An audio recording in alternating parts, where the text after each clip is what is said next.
Keep the same pages too. Yeah, thank you. Thank you. Well, yeah.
Okay. Good evening, everyone. Yeah. All right. So again, we're continuing with this brief teaching that Rinpoche gave on the winds, channels, and drops, and this is following up after His Holiness Dalai Lama's commentary on the Tibetan Book of the Dead, because I thought it was just so, succinct and really wonderful introduction. This, I mean, tremendously radical Buddhist idea that this true nature is an actual, it's a situation of being not two, even though we are kind of acting in ignorance of it in a distracted way, basically. It's not a question of stupidity, it's just a question of, where our attention, awareness is. Um, and the fact that this discussion of Buddha nature, there's this one-to-one correspondence because we are Buddhas. So I just found it very helpful, and it's using the Tibetan Book of the Dead to understand why. Why are we doing this? The teaching on the six bardos, the use of these different situations that we find ourselves in as means of liberations, as opportunities to use. And then Rinpoche's teaching here. Now this is transcribed, and we may have a more good-looking form, which maybe we'll pass out next time, because this was kind of cut and pasted, on from the internet, and so it's a little bit ragged. But I think the words are okay. It's just a little bit in its formatting and that. So we read what this giant first paragraph, which is actually more than one paragraph, but they're all just bled together. And again, what struck me with this is his introduction to having internalized these into practice, the results are that one will achieve the three kayas, the three Buddha bodies. And that, of course, is exactly what His Holiness Dalai Lama was talking about, the three Buddha bodies. All of those qualities are contained within everybody's body. Then he gets a little deeper and says when it comes to the practice of the winds, channels, and drops, there's the condensed, the concise, and the mediocre and extensive practice. The extensive practice would be the 6 yogas of Naropa. First, one meets with a guide, a teacher who has experiences in those practices. If one doesn't have the experience of meeting with those teachers and just goes ahead with the practice, then great faults can arise from that. Through these practices, great qualities can arise, but also great faults will arise. And for that reason, those practices are secret practices. The practices of the winds, channels, and drops are secret practices. In the 6 practices of Naropa, also called the 6 yogas of Naropa, in the extensive version, one practices them for about 13 years. And then, if one practices, one can accomplish the siddhis within one lifetime, just as Milarepa did. In a mediocre case, one practices them for 5 or 7 years, or one can practice for 3 years. When one practices for 3 years, one gets an approximate understanding of how the practice works.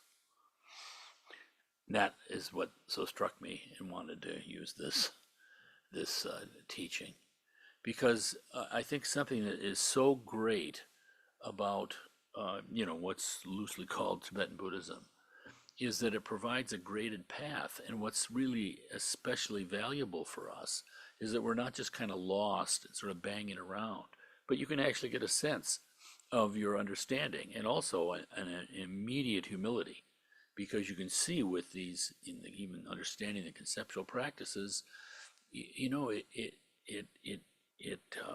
really obviates the kind of arrogance that can come through spiritual practice. People, there are all sorts of occasions of people who have had even, valid realizations, but partial. And the ego can be very strong in thinking that somehow,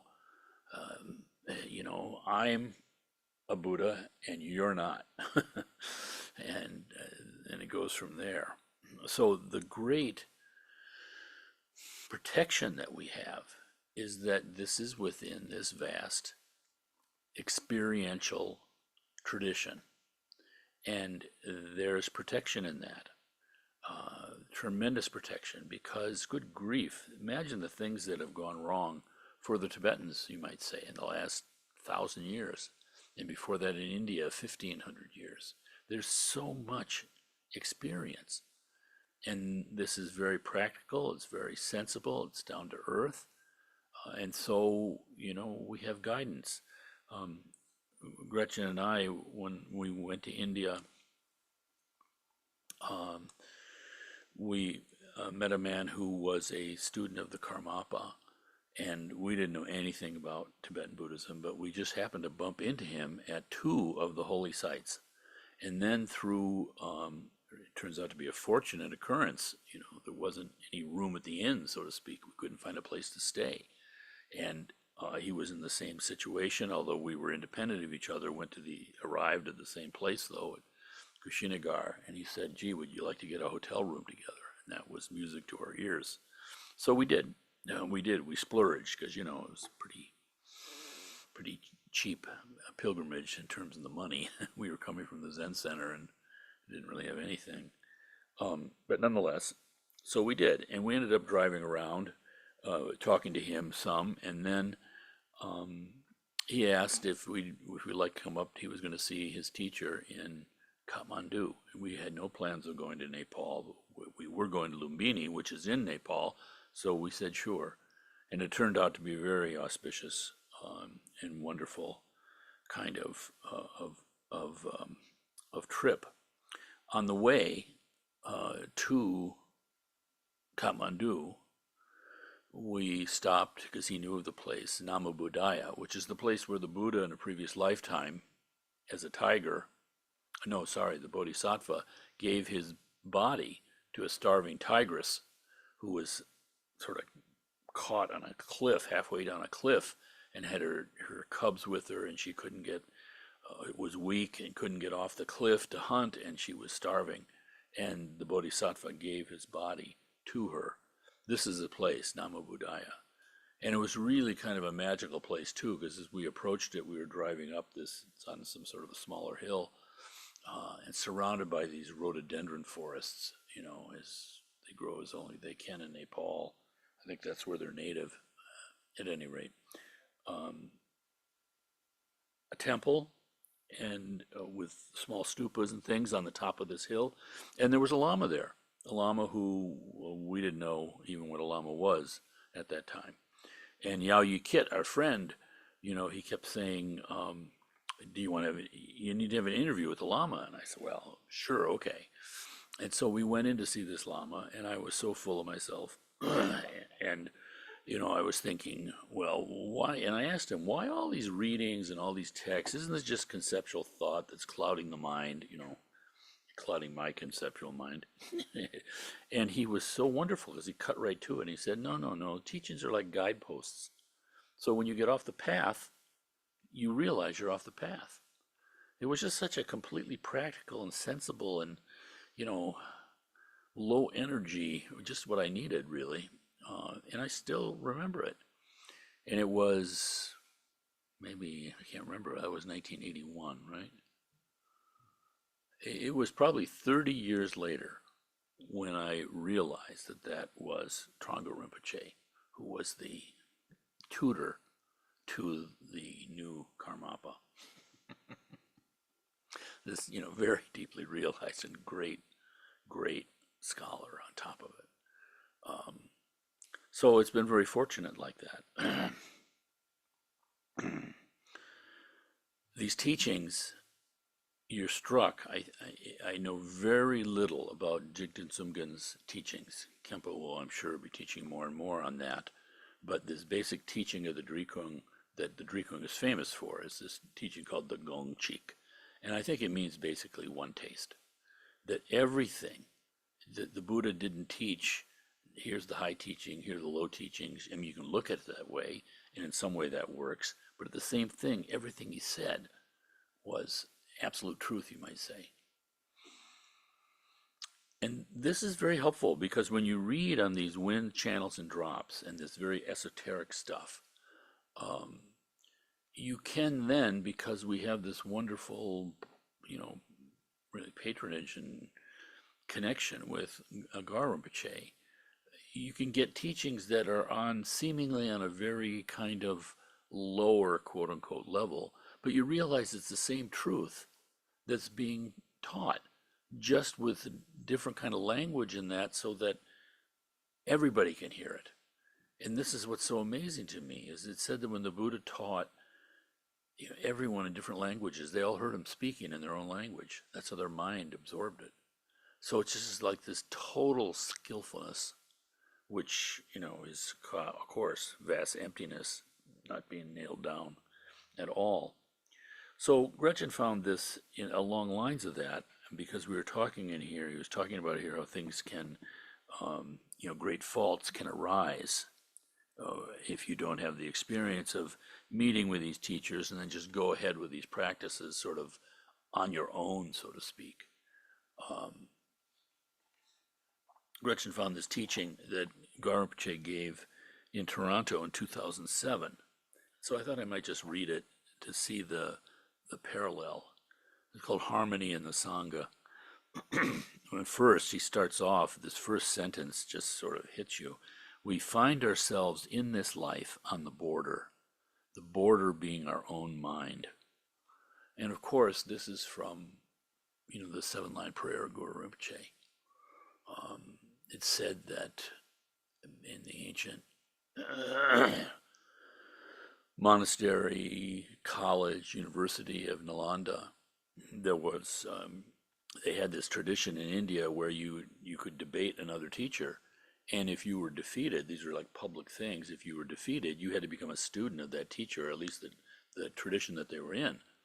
And so there was an occasion where non-Buddhist teachers came to Nalanda, and they were challenging And of course, this is kind of rather a scary thing, because what are you going to do? You know, give up your vows? I mean, it was like they really took it serious in India.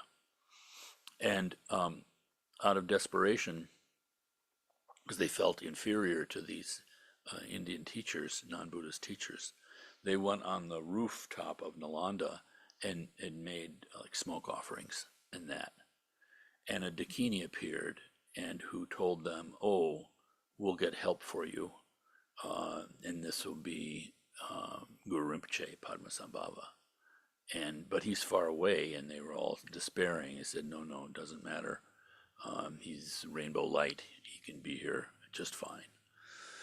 And so that's what happened. You know, Guru Rinpoche inspired them, and they won this debate. And he gave them the 7-line prayer with which to invoke Guru Rinpoche. And the first line of it is on the northwest border of the country of Urgen. And this is obviously what Rinpoche is referring to, but of course he gives the meaning of it. We find ourselves in this life on the border being our own mind. And just isn't that the case? I mean, we have this great mind, even in a worldly sense, and we realize we're always on the border. You know, we're never like plunging in. We're just running around on the surface. We find ourselves in this life on the border being our own mind. If with our own mind we each develop an aspiration for enlightenment, a truly positive orientation towards all sentient beings, then we will create the capacity to find ourselves in the Buddha fields. But if we develop the expression of our own negative emotions, then we will create a future in the lower realms. Thus, we find ourselves in a critical situation in this lifetime. What I hope for all of you is that you will develop the positive side of your mind, that you will develop an uncritical, loving sense for each other, and trust and confidence in the Dharma. Thus, you will be of benefit to yourselves and others. We are all brothers and sisters in Dharma, and it is of utmost importance that we keep our precepts of harmony and trust in each other, in the community. Now, a feeling that one might get is a real, true sense of devotion to our spiritual master. We can keep our precepts with our master, but the other students who are around in our community, that's a bit too much. That's too hard. We can't maintain harmony with the other people who are around, just with the teacher. This doesn't go. This is not a positive attitude. The communication of enlightened mind was passed from Buddha Shakyamuni through an unbroken lineage until now. In a physical sense, Shakyamuni left the world, but in the sense of understanding, he never left the world, because he communicated his understanding. It was communicated through the lineage, and so the understanding of the Guru is still the understanding of Shakyamuni. The communication of Dharma is like my rosary on my mala. The bodies are different, like the different beads, but the mind is one, like the string which holds the beads. They stay together because of the keeping of precepts. You'll notice that when you cut the string of a rosary, the beads fall off. Wherever you cut the string, it doesn't matter where all the beads fall off. That symbolizes that by breaking the faith, breaking your relationship with the community, the Lama, or the precepts, there is no longer communication of enlightenment in the world. All the beads fall off, and there is no lineage for you. A spiritual community like this one here can be of very great benefit, but perhaps can also be a great danger. All the people who make a connection with this community, even if it is making a symbolic offering of 1 penny, wherever they go in this life and in future lives, will benefit from all the merit created by the practitioners of Dharma who practice within this community now. Now and for so long as the community persists. A person who participates in this community reaps great benefit from all the practice carried out by all the members. Even if a person would spend only a month as a participant in this community, they continue to reap great benefits. Infinite benefit is created by a person who participates in this community, even if it is only for one session. If a person finds himself incapable of staying in a community and leaves the community, this is certainly a fault. If a person should arrive in the community who is of a rough, aggressive demeanor, then one must relate to such a person with care. If such a person of bad demeanor should enter the community, we should not feel that he is not a fit person for our community because he is too aggressive, too violent, too mean. Rather, we should welcome him into our community as a very valued member, a person who will be able to teach us how to be patient, how to be forbearing, a person who will be able to teach us to deal with the difficult circumstances and about the reactions in our own minds. We must all gather around, pay special attention to such a person, treating him in such a way that we do not react to his aggressive or rough demeanor. If we do this, and if the person can persevere for even a short time, we will find that the character and demeanor of that person will change by force of their relationship with the community, and they will become a person of positive attitude. We must treat all the members of our community with great care, as valued members of the community. Treat all our fellow Buddhists, wherever they may be, with great care. Treat all people, all beings with care. In such a way, we will not create conflict. And I was struck especially at this teaching of it's like we're on a ladder with the Dharma, this ability to rise up. But of course it means the ability to go down too. It's just the nature of things. And striking that, if a person finds himself incapable of staying in the community and leaves the community, this is certainly a fault. So, we're in this kind of perilous situation, really, but that's the nature of samsara. It is perilous, and yet the great opportunity is that we're not stuck there. There is a path. So when we read these teachings of Rinpoche, meaning again, these highly esoteric, highfalutin kind of teachings, they're reflected in what he's saying here, just about the simple, trust and honor that each pay to each else. And like he says, there's this idea, especially in America, he doesn't say that, but I know he's aware of it. A feeling one might get is a real true sense of devotion to a spiritual master. We can keep our precepts with our master, but the other students who are around us in the community, it's a bit too much, too hard. We can't maintain harmony with the other people who are around, just with the teacher. This doesn't go. This is not a positive attitude. And hence the challenges and the great opportunity truly of a Dharma center. Why do all of us, do the sacrifices necessary to make this place? And yet people can have difficulties. That's not in itself a problem. His Holiness Chetson Rinpoche once advised here to someone who's having, difficulties. You can have real personal sparks, so to speak. And he said, you don't have to go. You stay away, but you don't connect. You don't cut yourself. You don't remove yourself from it. You don't cut the bond. And that's the key of samsara. You just don't cut the bond. You do what you have to do, fully free and empowered to do so. But nonetheless, winds, channels, and drops, same teaching, but seemingly so inner and deeper. Okay. Now he's talking about great masters have put these practices of the winds, channels, and drops into practice. One could invite and ask for guidance. So what is it I will introduce to you today? It is a practice you can practice on a daily basis continuously. Those practices of the winds and channels, and it is a small practice, but with great results. So first and foremost, one needs to understand approximately the way of the channels and the winds, of how the channels go through the body. There are many scriptures, medical scriptures in the body. Of course, we got the Tibetan doctor coming, where they explain the way of being of the channels, how they exist. There's an exact number of how many channels there are and how they are located and so forth. And probably when we are practicing, it is not quite exactly like they say in those medical scriptures, for example. When we are practicing, we are going in stages. But first, when we start out with the practice, the number of channels are probably similar.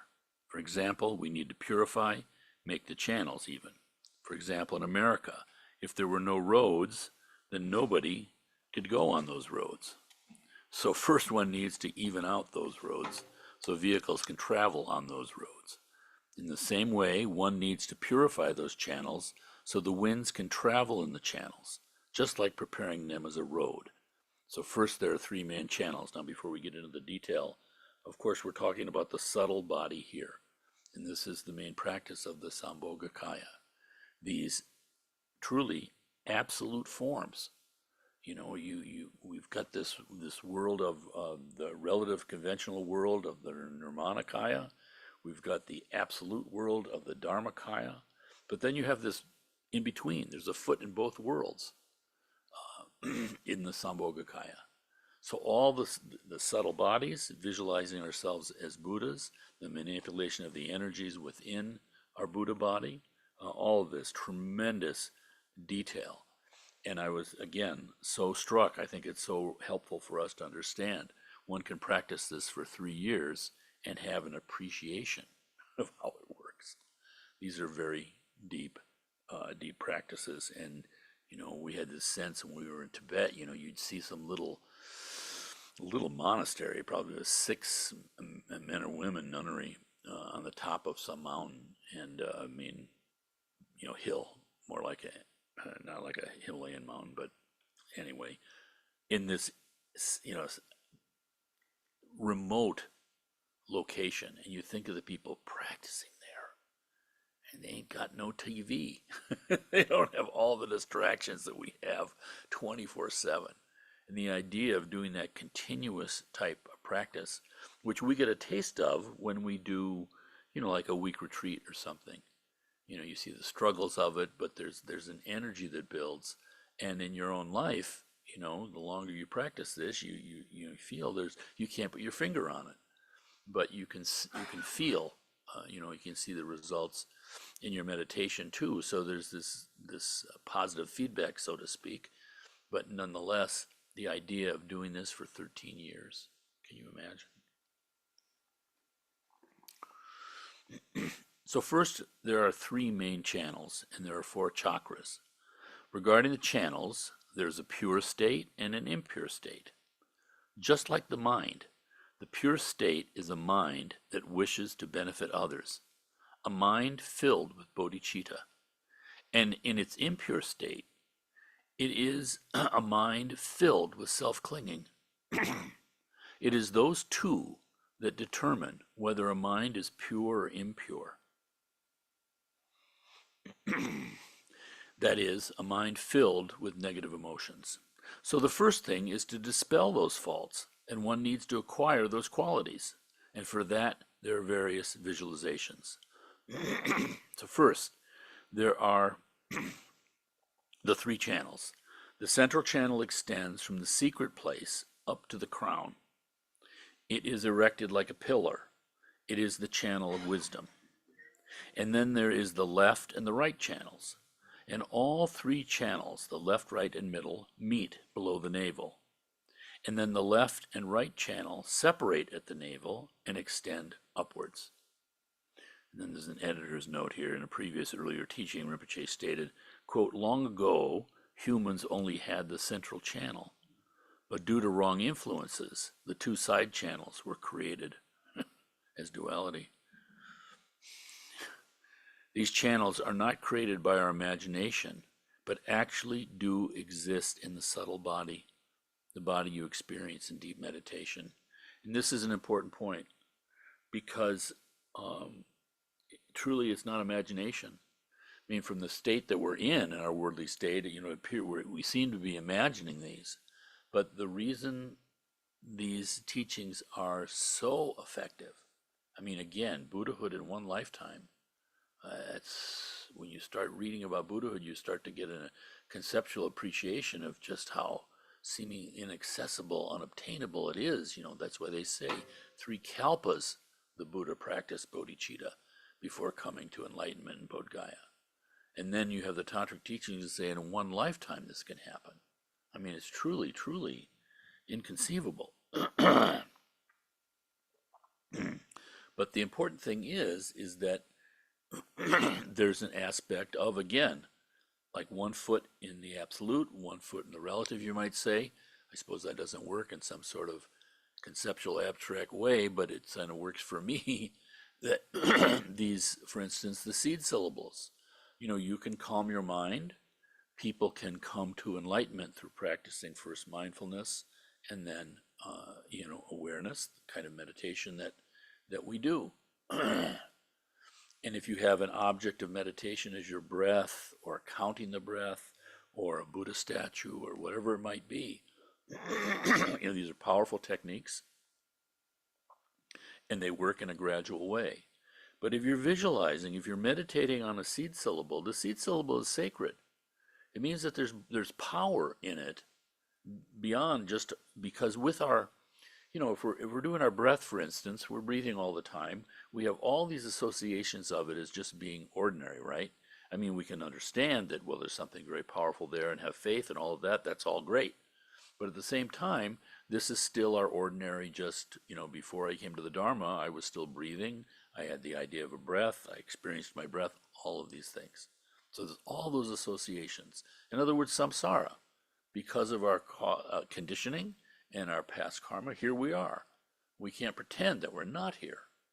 But this sacred, like a seed syllable, is different because this is not part of our ordinary experience, and it is our subtle body. So it's actually a superior object of meditation, although, it takes faith to believe that, but even just learning about it allows someone to start to consider the possibility, and that's the growth of faith also. But so it's extremely precious. And of course, in our treatment of these symbols, objects that is precious, already we're developing mindfulness. We're developing naturally renunciation, rather than saying, everything's equal. I can just, eat my lunch and wipe my mouth with a text and all these horrible things. Nothing, this kind of vast, wrong kind of equality. Equality is the wrong word because that's talking about people, but the scientific world, everything is dead. Everything is dead. But in the Tantra, everything is alive. And that's why it's sacred. So, and there are 4 chakras. So we divide all those pieces up so that we can understand this. For instance, America has many different districts. So we are dividing the 4 chakras, the 4 wheels. We first have the crown chakra, which is a wheel on our crown, the wheel of great bliss. Then we have the throat chakra, which is the enjoyment wheel. Then we have the heart chakra, which is the wheel of Dharma. And then we have the navel chakra, which is the emanation chakra. And then we have the secret chakra. But when we are making the visualization, we only use the first 4, the crown, the throat, the heart, and the navel chakras.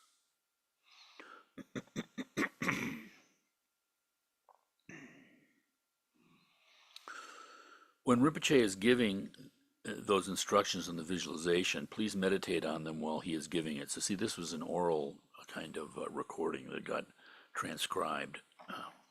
And visualize the central channel as the trunk of a tree going in the center, and many branches, channels, spring from it.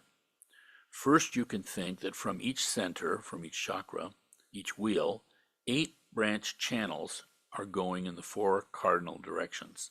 So what that means is the chakra, if it's lying flat, it's going in the 4 cardinal directions, and then the, like north, east, and then northeast. So 8 spokes coming out equally.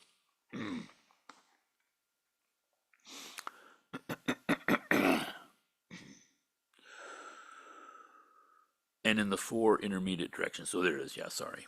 and they separate up even more and more and multiply even more. They keep splitting.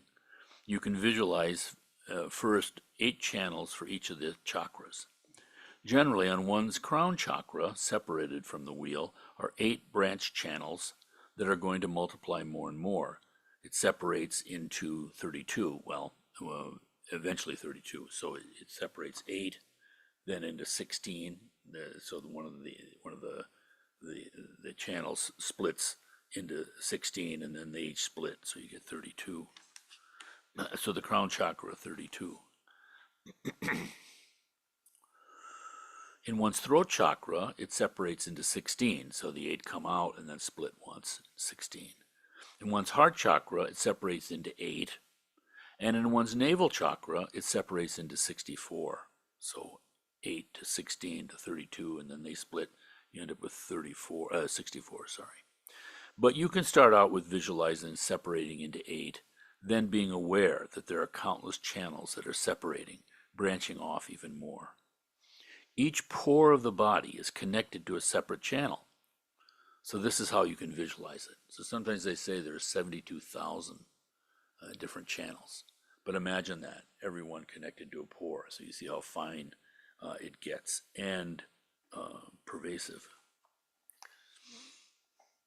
As for the visualization at the crown chakra, you start out first visualizing all the chakras, 8 branch channels springing from them.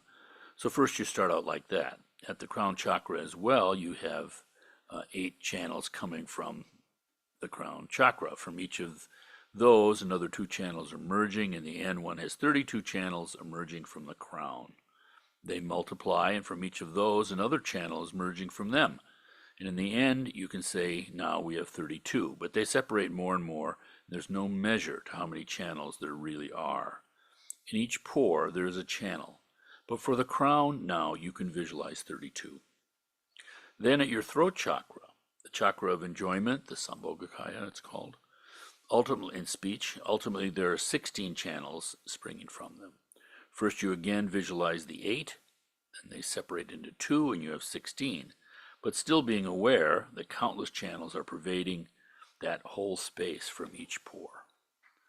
Then from the heart chakra, the Dharma wheel, they're coming from the heart chakra. There are 8 channels in total, and yet they multiply into fine, subtle channels, which are all pervasive.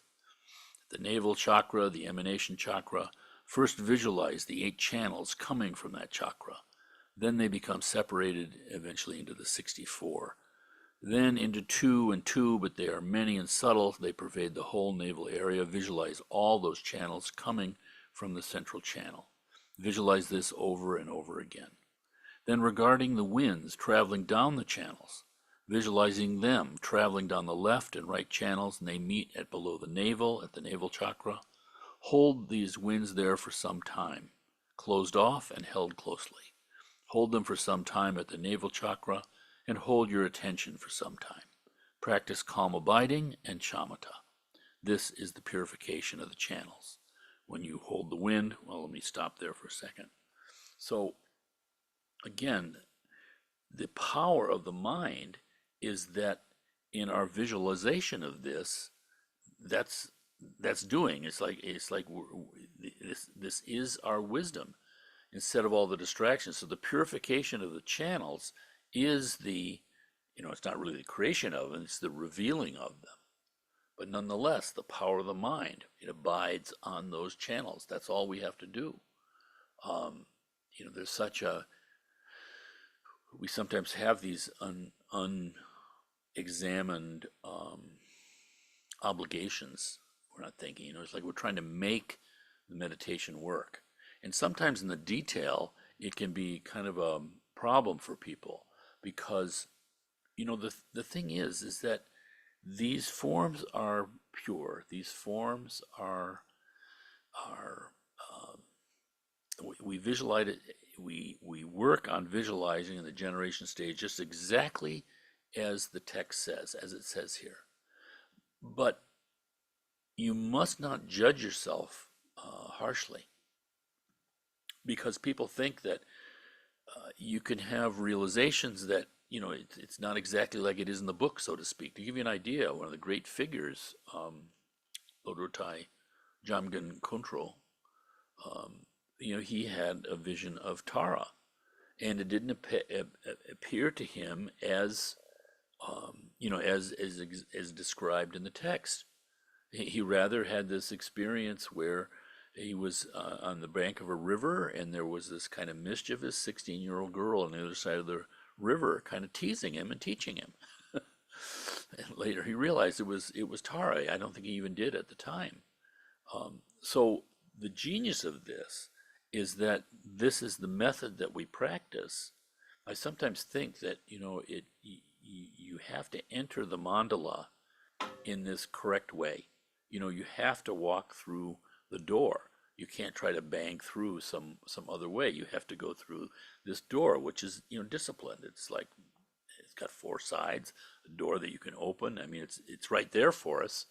But when we go into the mandala, the freedom that comes out of that can be anything. It's limitless. And of course, this is a measure of Buddha's compassion and omniscience also. There's just no limitations, and that is the Dharmakaya, unlimited. So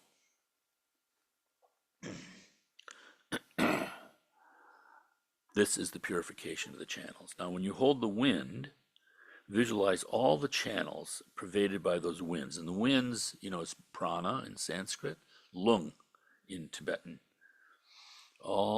Visualize all the channels are pervaded by those winds, are filled up by the winds. You can only do it for a short time in the beginning as you are training. One has very brief visualization. So you keep the energy in your navel. The navel chakra is the royal seat for the energies. You keep that for some time. So for instance, in Zen practice, this navel center is extremely important. They don't get into the details and the visualizations, all that. This is so skillful in the Tantra that it sort of articulates it and allows us to relate to it and use it in a certain way. But in Zen, you're taught to keep your attention, energy, like 4 fingers below the navel.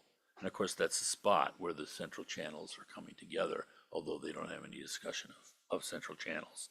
It's just, again, they're teaching the same thing with sort of, different words. Navel chakra is the royal seat for the energies. As you breathe out, visualize that everything becomes empty of self-nature. You empty the channels, and that is the way you are training in the purifying of the channels.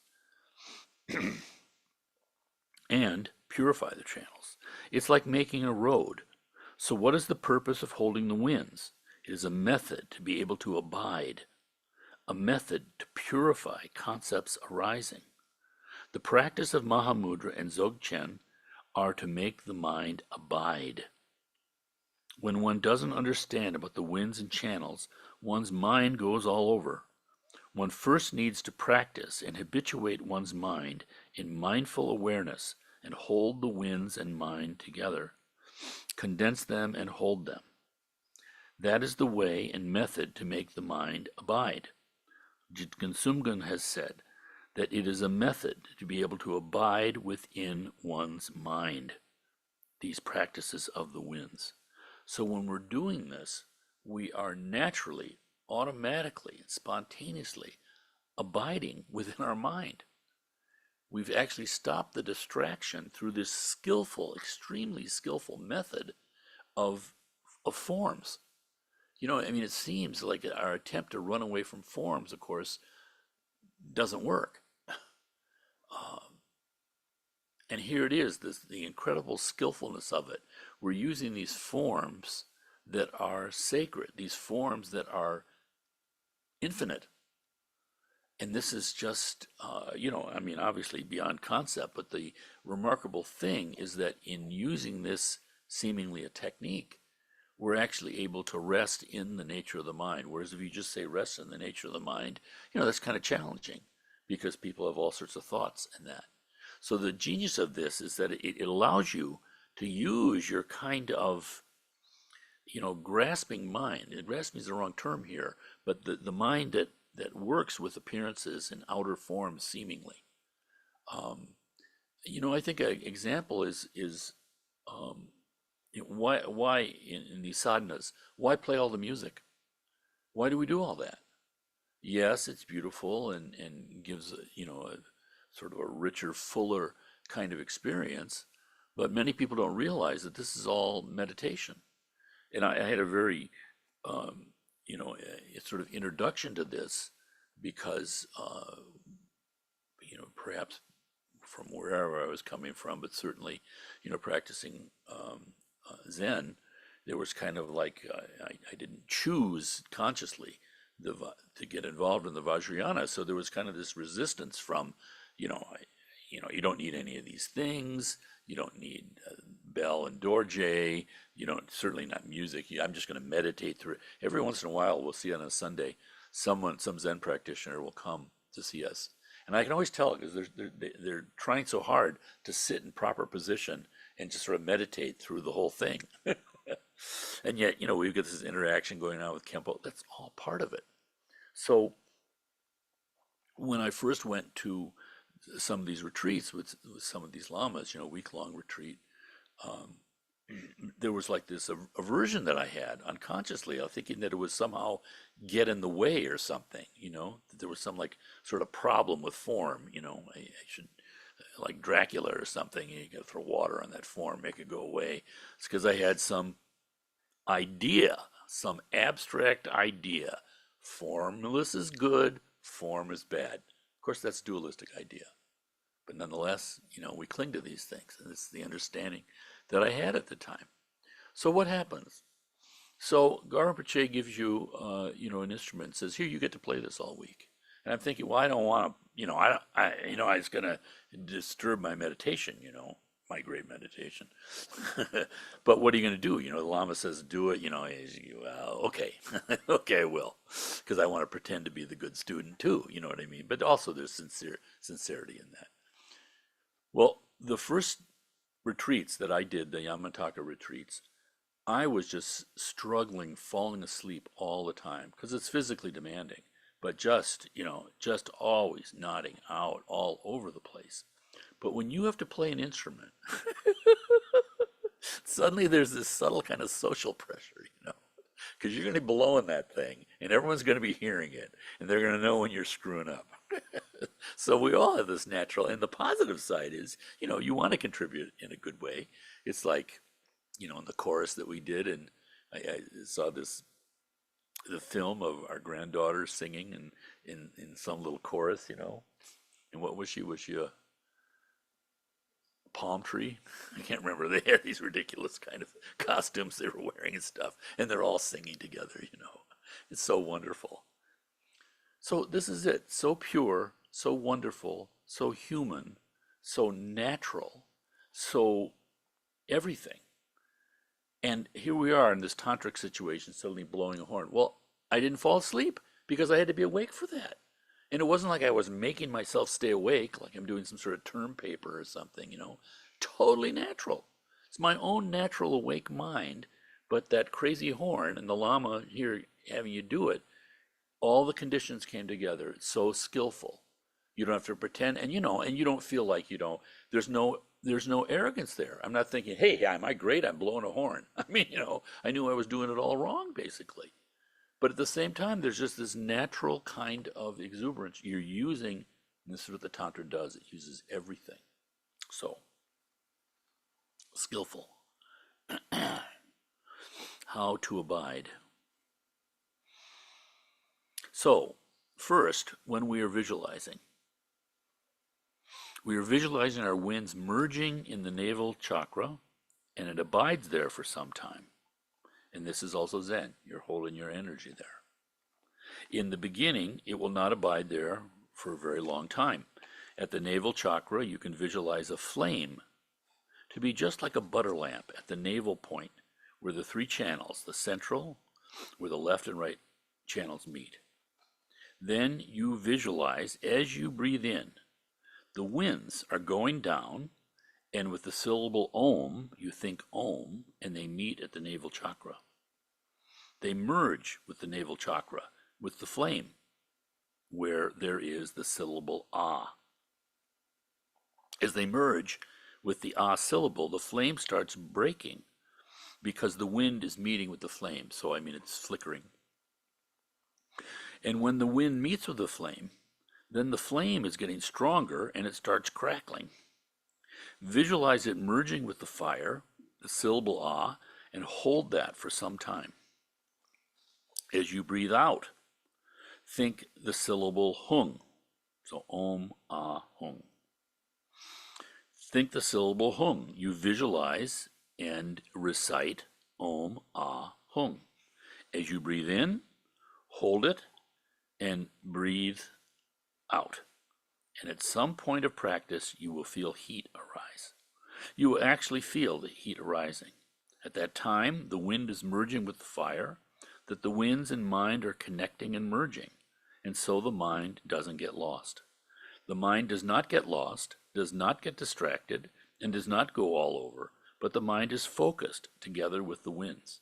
And at some point, heat will arise, and that is the visualization. As you breathe in, you can also think, as the hung is merging with the ah, that you're receiving the blessings of the Buddha. In the beginning, try to hold the air inside the navel chakra for some time, but you will not be able to in the beginning to hold it for a very long time. So you can just stay for a short time and then breathe out with the syllable hung again.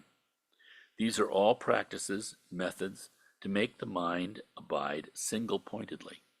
All the practices of Dzogchen, Shamatha, and Mahamudra are for that. So when you do these practices with the winds, with channels, you combine the wind and your mind, and therefore you will be able to abide and not be distracted. So first, when we are training in the practice of the winds, it is important that our physical posture is correct, that our spine is straight. Generally, we are sitting in the sevenfold Vairocana posture, that's full lotus, the classic posture, where we also need to sit in the full lotus posture. In the 6 yogas of Naropa, one should actually sit in the sevenfold Vairocana posture. But now for us, it is most important for us to sit with a straight spine. Only then will the winds be able to travel properly in the channels and ultimately in the central channel.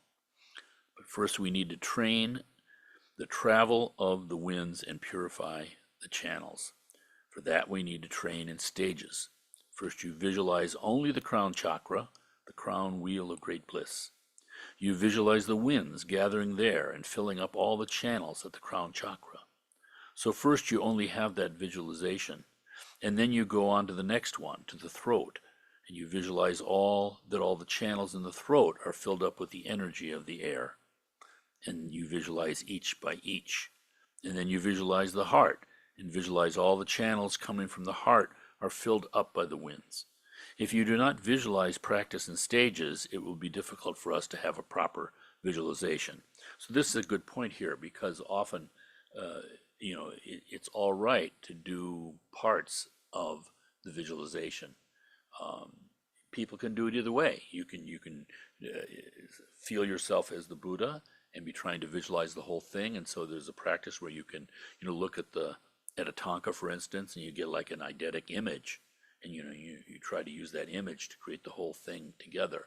But you can go from spot to spot too. And also, this is also extremely skillful, because, again, in meditation, all the distractions, and you can become fatigued keeping on one. You can burn out sort of by keeping on that object of meditation, whether the breath or whatever it is.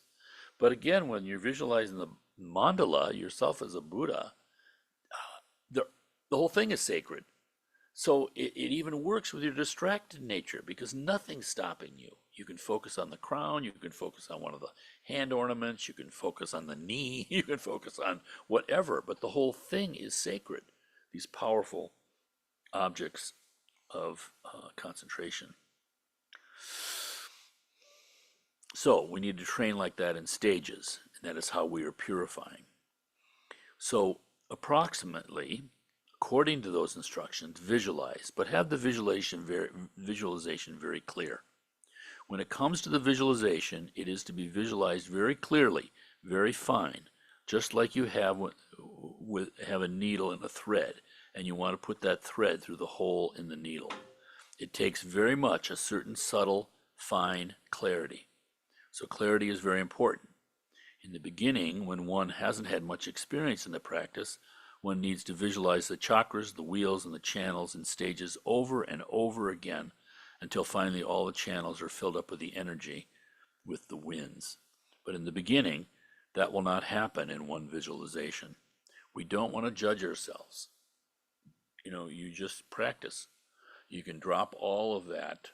I mean, there's a certain kind of critical faculty, obviously, that's going on, but that's enough. Just the bare critical faculty, not the mind, head on top of your head kind of uh, critical analysis. And this point of clarity is important too, because we have to try, but we can't get into judging ourselves. Again, the three qualities in the generation stage practice is the clarity. You're training to experience the mandala yourself as the Buddha, just exactly as it's described. And clarity is the only word for it. Really clear with all the details and experience and all this vividness. But then there's the meaning, the understanding the symbolic meaning. That's where study comes in. But also, we actually absorb the meaning by our oneness with the particular aspect of the visualization that we're doing. But still, to study, to understand the meaning, this is really important. And then, third, but most important, is Vajra pride. This confidence. I am the Buddha. This isn't something artificial that I'm doing here. And Vajra pride is the most important. So I say that in terms of clarity because people can be too critical of themselves and become discouraged when things aren't clear. The thing is that Vajra pride is so important, and that is sort of envelops within the devotion for the Lama too. You can have this pure devotion, you can be doing terrible clarity, and yet you can have a minor realization, so to speak. So there aren't any rules with this stuff. That's what I'm saying. There's so many rules, it seems, and that can be discouraging to people because they say, well, I can't do all of that. This is going to take forever. I don't have 13 years and even though I did, my mind's distracted. We can come up with all sorts of reasons and things, but because this is your true nature unfolding, you're not doing it wrong. I mean, there's no other material to be working with other than our mind. And so we just keep doing it. And this, of course, is the great faith and perseverance. And that's what works. But the way it unfolds, no one knows. No one knows. It can be all sorts of ways. Okay.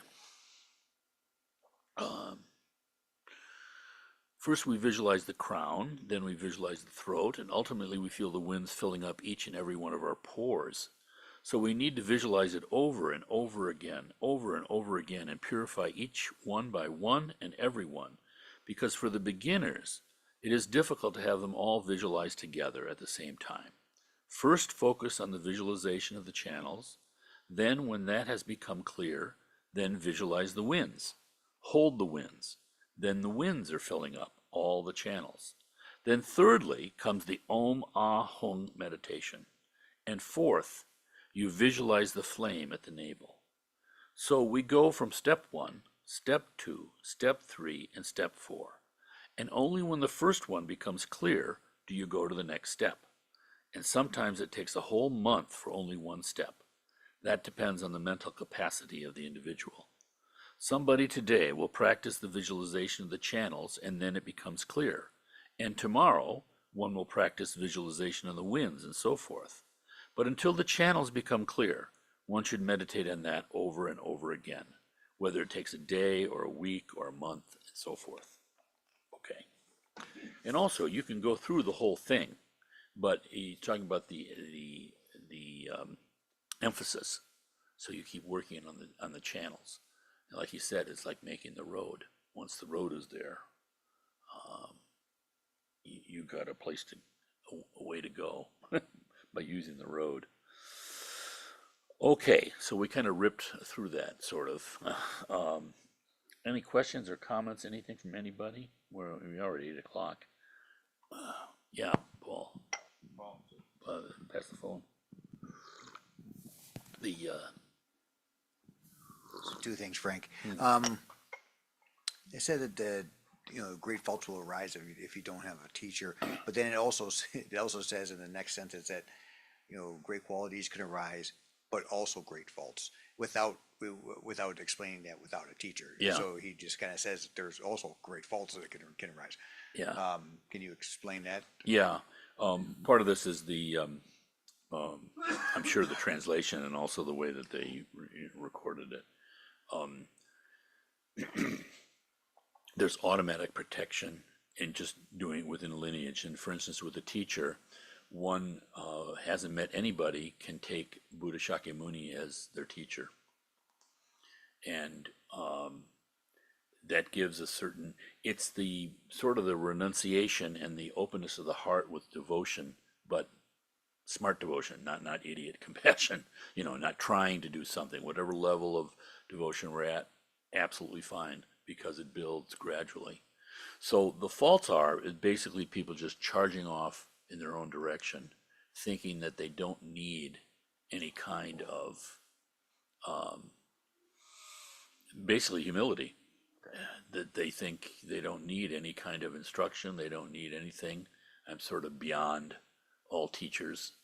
Like, so the uh, that's the fault over and over again. It's just a certain kind of arrogance.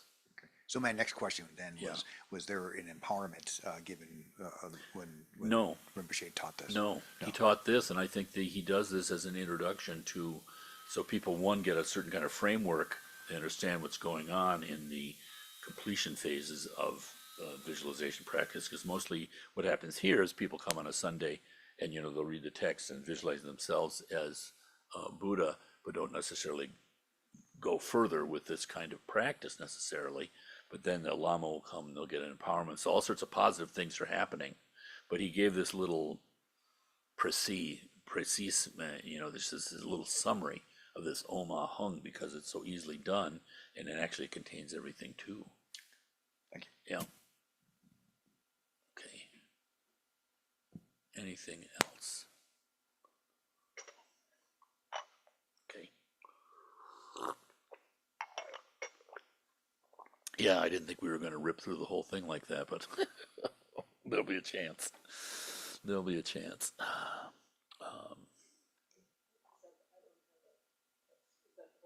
Yeah, yeah, yeah. All right. Yeah, Pat.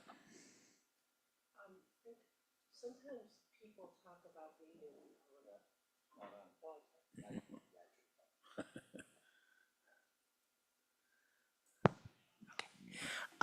Sometimes people talk about being in a 3 year retreat and experiencing things when they work through these types of meditations. Like they'll experience different aspects and things come up. And so if we're attempting to do this, then would we come to you? Would we talk to another Lama? How do we, if something comes up, like either negative or positive or Yeah, whatever? Just wondering. yeah. Let me know, and if it's something, I can point you in the right direction. You know. And again, it really is this wonderful situation we're in because you have this whole body of experience and knowledge and the mere, I mean, just the mere conceptual teachings are so valuable because again, like Trungpa Rinpoche said, it's a guidepost, and then we're free to act because we know we're not outside of the guide. It's just like you can put your full faith and confidence and energy into these things because you've had these teachings that give you the confidence that that's true, and this confidence then builds from the acting. you know it's like even the teaching in mindfully how to close a door. I mean, just the fact that someone, I mean, or like Garchen give me the horn, the instrument to play.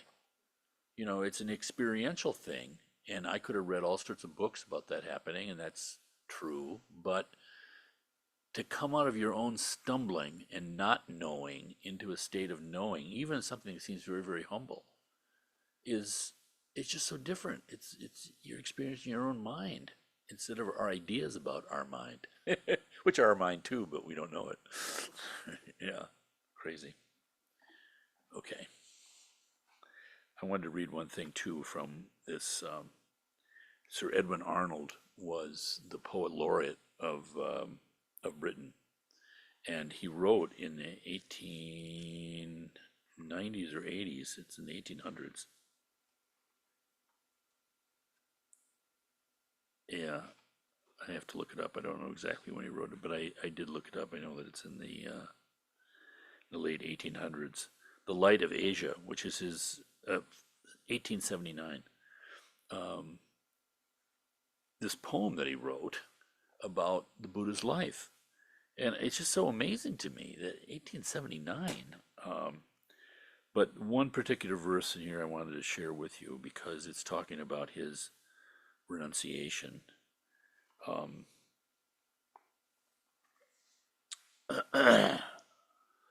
So he's living in his happy life, not knowing of woe, nor want, nor pain, nor plague, nor age, nor death, save when as sleepers roam dim seas in dreams, and land awearied on the shore of day, bring strange merchandise from that black voyage of sleep.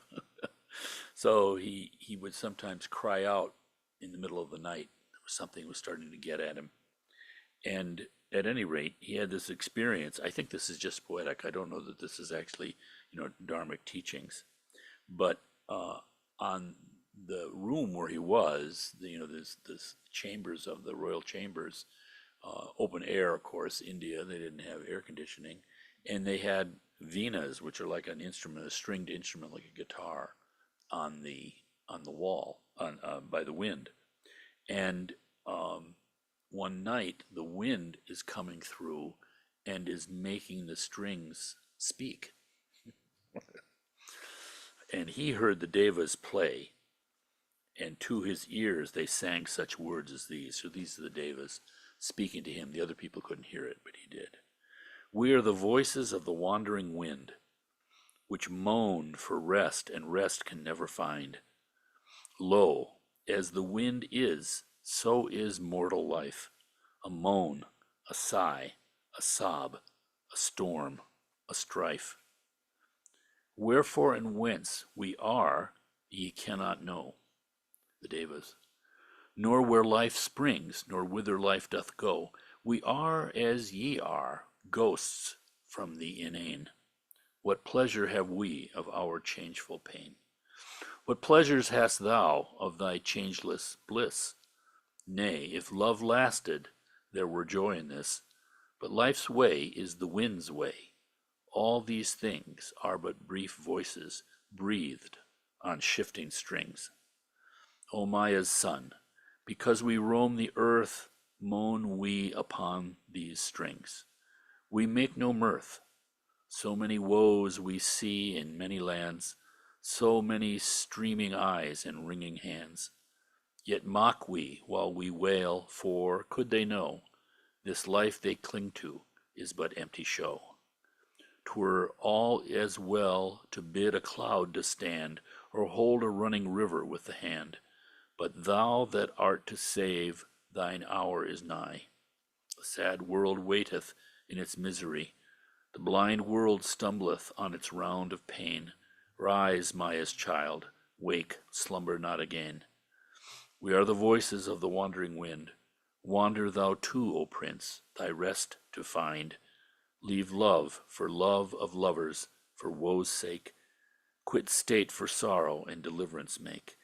So sigh we, passing o'er the silver strings, to thee who knowest not yet of earthly things. So say we, mocking as we pass away, these lovely shadows wherewith thou dost play. For his renunciation. We offer the merit from this evening to all motherly sentient beings. May each and every one of us strive to realize the true nature of our mind, the true nature of every sentient beings, and rest and abide in that understanding. Svaha. Okay. Okay.